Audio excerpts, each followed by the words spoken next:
E existe uma pretensão objetiva, explícita, de acabar com a justiça do trabalho, de incorporá-la à justiça comum? Isso já foi falado, né, muitas vezes por diferentes atores do mundo político e jurídico.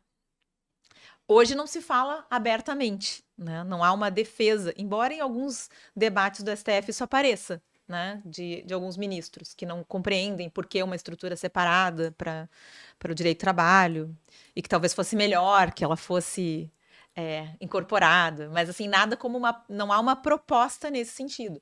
Mas de certa maneira é pior, né, Juremir? Porque assim, se abandonou o discurso franco, né, de não queremos justiça do trabalho, porque se sabe que não, acredito eu, que se saiba que é muito difícil aprovar uma alteração constitucional nesse sentido, e aí começou uma desidratação da justiça do trabalho.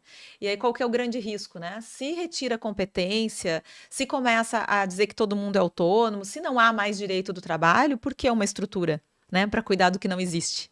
Então vai ser muito complicado defender a existência de uma estrutura própria se nós continuarmos nesse processo de destruição do que é o núcleo do direito do trabalho, que é a ideia de vínculo de emprego.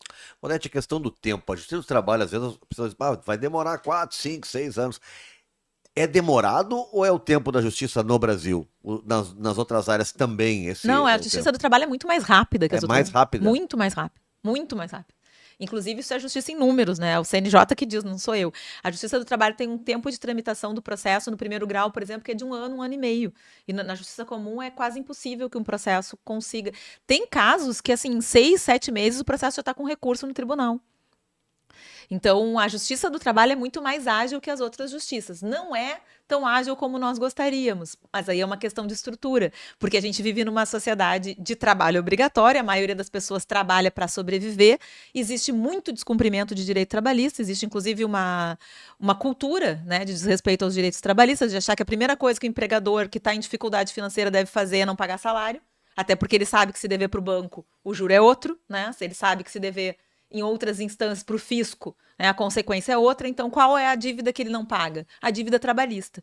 Então, precisaria de uma estrutura ainda maior para atender adequadamente essas demandas e então reduzir um pouco mais o tempo. Mas o tempo no processo trabalhista já é extremamente diferenciado em relação à justiça comum. Muitos empresários não gostavam, detestavam a justiça do trabalho, sob a alegação, o argumento de que a justiça do trabalho sempre dava ganho de causa para o trabalhador. E aí, olha, é interessante isso, né? Porque sabe como é que a Justiça do Trabalho respondeu a isso? Começou a fazer campanha mostrando que tem bastante ação julgada improcedente. Quer dizer, em vez da Justiça do Trabalho dizer, olha só, gente, se vocês estão preocupados com a procedência, é porque tem muito desrespeito ao direito trabalhista, né? Sim. Não, eles se Se preocuparam em comportem, fazer. né? Exato. Que Parem nem... de descumprir direitos que a gente para de julgar procedente. Não, o Claro. que a Justiça do Trabalho fez foi começar a mostrar como existem demandas julgadas improcedente, é um percentual, eu não vou lembrar agora, mas eu acho que passa de 20%, e como a maioria é parcialmente procedente. Porque tem uma característica no processo de trabalho. Difícil o trabalhador pedir uma coisa só. Então ele pede aquilo que ele entendeu que foi descumprido, hora extra, insalubridade, e às vezes ganha uma coisa e perde outra. Então a maioria das ações é parcialmente procedente, parcialmente improcedente. Então não é nem verdade. E ainda Sim. que fosse verdade, seria um sintoma de descumprimento e não de problema da justiça. É como infração de trânsito. O sujeito comete infração de trânsito, mas ele fica sempre dizendo que é a indústria da multa. Exato, é Eu isso. sou isso. Eu faço isso. Eu faço isso. Infração de trânsito a gente vê um monte. Todo dia eu vejo o cara cometendo. O cara Exato. mas se conversar com ele, ele diz, não, isso aí é um exagero. É. A indústria da multa. É verdade, é verdade. É verdade. Eu sou o exemplo claro disso, então não posso nem falar nada a esse respeito, porque acontece.